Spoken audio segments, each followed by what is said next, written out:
इंसान का समय बदलता जरूर है, कुछ समय जरूर लगता है, मगर समय एक सा नहीं रहता है। धनु राशि वालों, आज मैं बताऊंगा कि आपके जीवन में बड़ा परिवर्तन कैसे आने वाला है। जुलाई सन 2026 का महा इतिहास रचेगा, इतिहास को बदलने वाला होगा। जीवन में मैं जानता हूं कि आपकी स्थिति धैर्यपूर्ण है, आपका सब्र का पहाड़ टूट रहा है। आपने जो सोचा था वो अभी तक आपके सपने पूरे नहीं हुए, क्योंकि ग्रहों की दुर्गति के कारण आपकी राशि पिछड़ गई। देवगुरु बृहस्पति का राशि परिवर्तन हुआ है, मगर अब आपको कृपा मिलनी शुरू होगी और देवगुरु बृहस्पति के महावरदान आपको इस जुलाई सन 2026 में त्रिग्रही राजयोग के साथ मिलेंगे। देखिए, आप क्या है, एक ऐसे व्यक्ति हैं जो देवता के द्वारा भेजे हुए एक दूत है। ये जो राशि है ये परमात्मा में विलीन होने वाली राशि है। ये जो राशि है ये सीधी महादेव की तीसरी आंख है, उनका तीसरा नेत्र है, क्योंकि इस राशि में ब्रह्मांड छुपा है। बहुत ही ज्ञानी, बहुत ही ध्यानी, अपने जीवन के टारगेट्स अचीव करने वाले, अपने घर परिवार की जिम्मेदारियों को निभाने वाले, सच बोलने वाले, गुरुओं का आदर करने वाले, उच्च शिक्षा, शनि की कृपा, बड़ी जायदाद, बड़ी गाड़ी और अपने जीवन का मान सम्मान अभिमान रखने वाली ये राशि है। इस राशि पे देवता हमेशा मेहरबान रहते हैं, असुर भी इनको प्रणाम करते हैं, क्योंकि इस राशि का जो स्वामी तत्व है वो देवगुरु बृहस्पति है। 9 इनका नंबर होता है, मंगल इनका कारक होता है। देवगुरु बृहस्पति की असीम कृपा इन पे होती है। मगर मित्रों, कभी कभी ग्रह ऐसे आ जाते हैं जो वो आपकी जड़ को हिला के रख देते हैं। ये जो वर्ष रहा है, साल के 6 महीने निकल गए, हम जुलाई सन 2026 में प्रवेश करने जा रहे हैं, मगर 6 महीनों में कुछ परिणाम आपको इतने अच्छे मिले नहीं है। मेहनत बहुत हुई है मगर उसके अभी रिजल्ट आए नहीं है। उसका कारण भी है, क्योंकि हर जो है परेशानी या हर समस्या का कारण होता है, बिना कारण के वो समस्या होती ही नहीं है। अब क्या है, वर्ष का जैसे ही प्रारंभ लगा, 2 ग्रहण पड़े। सबसे पहला तो सूर्य ग्रहण पड़ा, जो आपकी राशि को उसने इफेक्ट मारा। फिर पड़ा चंद्र ग्रहण, उसके कारण भी धन से संबंधित परेशानी हुई। आपके ऊपर चल रही है शनि की ढैया, 4थे घर में शनि बैठा है और 4th ढैया के कारण भी आपके काम बनते बनते बिगड़ जाते हैं।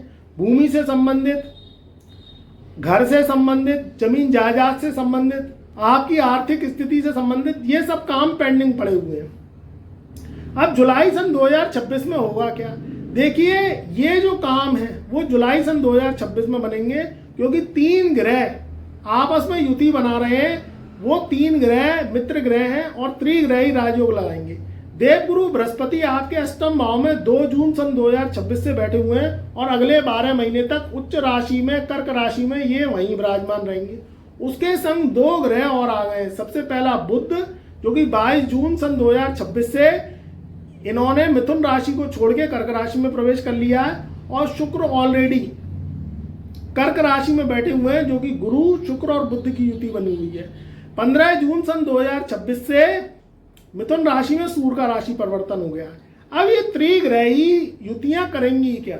देखिए, आपके जो 2025 से जो काम अटके पड़े हैं, मैं 2026 की बात नहीं कर रहा, 2025 से जो काम अटके पड़े हैं वो ये जुलाई के महीने में पूरे होने जा रहे हैं। प्रॉपर्टी से संबंधित मैटर्स हैं, आपकी जॉब से संबंधित परेशानियां हैं, काम कारोबारी, जो मेरे भाई हैं, जो दुकानदार भाई हैं, उन पर कर्जा हो गया है, उनके काम नहीं चल रहे। वो माल तो भर रहे हैं मगर उस हिसाब से सेल नहीं है। तो ये 3 ग्रहों का राजयोग अष्टम भाव में, ये आपकी कुंडली को, आपकी राशि को ऐसा बूस्ट मारेगा कि आपके जो पेंडिंग काम है, जो अटके हुए काम है, वो फर्राटेदार दौड़ेंगे। क्योंकि यहाँ अष्टम भाव को आकस्मिक धन लाभ का घर भी कहा गया है। 8वां घर गुण ज्ञान है, गुप्त ज्ञान है, और उन लोगों के लिए बहुत अच्छा समय है जो लोग रिसर्च कर रहे हैं, जो लोग सीख रहे हैं, जो लोग किसी भी रूप से स्टूडेंट है, एजुकेशन ले रहे हैं, उन लोगों के लिए भी बहुत अच्छा समय। पैतृक धन की प्राप्ति होगी। यहाँ अष्टम भाव में त्रिग्रही राजयोग अपनी समसप्तक दृष्टि से दूसरे घर को देखेंगे, देवगुरु बृहस्पति का बल लेके, तो पैतृक धन की प्राप्ति होगी। जो आपके पूर्वज पुरखे, आपके माता पिता, दादा दादी, नाना नानी या जो भी आपके बुजुर्ग रहे और आपके नाम से संपत्ति लिख गए हैं तो संपत्ति में आप बढ़ोतरी करेंगे, नई संपत्ति लेने के योग हैं। अगर कोई पुरानी संपत्ति है और काफ़ी समय से आप परेशान हैं या उसे सेल करना चाहते हैं तो वो निकल जाएगी। ज़मीन जायदाद को अगर आप किराए पे उठाना चाहते हैं, आपको एक अच्छा किराएदार नहीं मिल रहा, तो जुलाई सन 2026 में आपको एक नया किराएदार मिल जाएगा। अगर ज़मीन जायदाद को आप रेंट पे देना चाहते हैं, कोई कॉम्प्लेक्स है, कोई मार्केट है, दुकान उठाना चाहते हैं, नया काम कारोबार खोलने के लिए अच्छा समय है। देखिए जुलाई सन 2026 का समय ऐसा रहेगा, अगर आप कोई नया काम कारोबार, कोई दुकान खोलना चाहते हैं, छोटी पूंजी से काम करिएगा, बस ध्यान रखिएगा, तो काम कारोबार के लिए अच्छा समय है। थोड़ी सी सेहत का ध्यान रखना है, क्योंकि 8वें घर में 3-3 ग्रह आते हैं, तो थोड़ी सी सेहत को, क्योंकि आप भाग दौड़ करते हैं अपने टारगेट्सों को पूरा करने के लिए, आप क्या है दीवाने हो जाते हैं, मस्ताने हो जाते हैं, पागल हो जाते हैं। तो थोड़ा सा अपने टारगेट्सों को पूरा करने के लिए अपनी सेहत को नज़रअंदाज नहीं करना। काम तो बनेंगे मगर सेहत को नज़रअंदाज नहीं करना। बाकी धन के लिए अगर शादी विवाह करना चाहते हैं, रिश्ता कोई नहीं मिल रहा, रिश्ता पक्का होने के लिए समय बहुत ही सुंदर है। नए काम बनेंगे, पुराने काम पेंडिंग बनते हुए दिखाई दे रहे हैं। जमीन जायदाद से संबंधित भी जो मैटर्स अटके पड़े हैं वो भी सॉल्व होंगे। अगर आपके जीवन में कोई मैरिड लाइफ को लेकर प्रॉब्लम है तो वो भी सॉल्व होगी। पति पत्नी के झगड़े, तलाक से संबंधित कोई भी कलेश है वो भी विवाद निपटेंगे। थोड़ा सा समझौता कर लीजिएगा। वैसे आप समझौतेवादी होते हैं, गुस्से को कंट्रोल करिएगा, क्योंकि ये जो राशि है अग्नि तत्व है। आप क्या है अपमान नहीं झेल सकते, आप सब कुछ झेल लेंगे। आर्थिक स्थिति भी आप जैसे तैसे निकाल लेते हैं, मगर आप पे अपमान बर्दाश्त नहीं होता।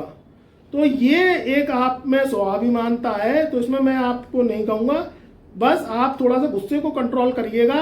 क्योंकि आप देखिए अपने समय का मूल्य समझिए, दूसरा व्यक्ति तो अपने समय का मूल्य समझ नहीं रहा, वो तो फालतू है, मगर आपके समय का मूल्य है और आप इस बात को भली भांति जो है जानते हैं, इसलिए आप भाग को ज़्यादा देखते हैं।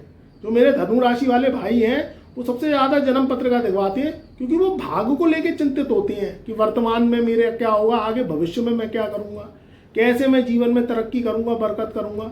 तो मेरे जो धनु राशि वाले भाई हैं भाग को सबसे ज़्यादा पढ़वाते हैं, क्योंकि वो अपने जीवन को जानते हैं कि उनका जीवन अमूल्य है और जिस तरीके से आप सही डायरेक्शन में अगर काम करेंगे तो आपको जल्दी सफलता मिलती है। तो टारगेट बना के काम करिए। अगर आपके जीवन में आप और जानना चाहते हैं अपने जीवन को कि आप किस लाइन को चूज करें, या आपको कोई दिशा नहीं मिल रही, सेहत खराब रहती है, या संतान से संबंधित परेशानी है, शादी विवाह नहीं हो रही, काम कारोबार सेट नहीं हो रहा, नौकरी आपकी लग लग के छूट जाती है, जो भी अगर आपके जीवन में कोई दिक्कत परेशानी है, बार बार ट्रांसफर होता है, तो फिर आप जो है जन्म पत्रिका दिखवाइए। मेरा व्हाट्सएप नंबर चैनल के डिस्क्रिप्शन में दिया हुआ है, संपर्क कर सकते हैं। ओनली व्हाट्सएप मैसेज के द्वारा हस्तलिखित कुंडली विश्लेषण करूंगा, आपको उपाय भी दूंगा, जो आपके प्रश्न हैं उसके कुंडली पढ़ के मैं उत्तर भी दूंगा। तो अगर आपके जीवन में कोई भी परेशानी है तो जन्मदिन से 43 दिन पहले अवश्य मुझसे संपर्क करिएगा। आपको अपॉइंटमेंट लेना पड़ेगा, फीस पे करनी पड़ेगी, गुरु दक्षिणा देनी होगी। ये भी आपके जीवन को तारेगा और गुरु का कर्जा उतरेगा। तो निसंकोच रहिए, टेंशन फ्री रहिए। अपने जीवन को और अधिक जानने के लिए अपने जीवन में जो रुके हुए काम अगर आपके बन नहीं रहे हैं तो आप जो है वर्ष में एक बार बर्थडे टू बर्थडे कुंडली विश्लेषण अवश्य करवाइए। और आपने पहले कभी अगर कुंडली विश्लेषण कराया है तो फिर दोबारा से री-कुंडली विश्लेषण कराइए, क्योंकि बर्थडे टू बर्थडे जन्मदिन के बाद आपका वर्षफल चेंज हो जाता है। तो उसमें कुछ चोट पहुंचाने वाले ग्रह होते हैं, कुछ लाभ देने वाले ग्रह होते हैं। तो मैं आपको कुंडली पढ़ के कुछ ऐसे उपाय दूंगा जिससे आपके जीवन में परेशानियां कम से कम आए और ईश्वरीय शक्ति कृपा के रूप में आपको मिले और महादेव का आशीर्वाद आपको मिले। तो खुश रहिए, आबाद रहिए। हमारे चैनल पर नए आए हैं तो एक बार चैनल को सब्सक्राइब करिए, वीडियो को लाइक करिए, शेयर करिए, बेल आइकन के बटन को दबाना मत भूलिएगा और कमेंट में जय महादेव, जय गुरुदेव अवश्य लिखिए।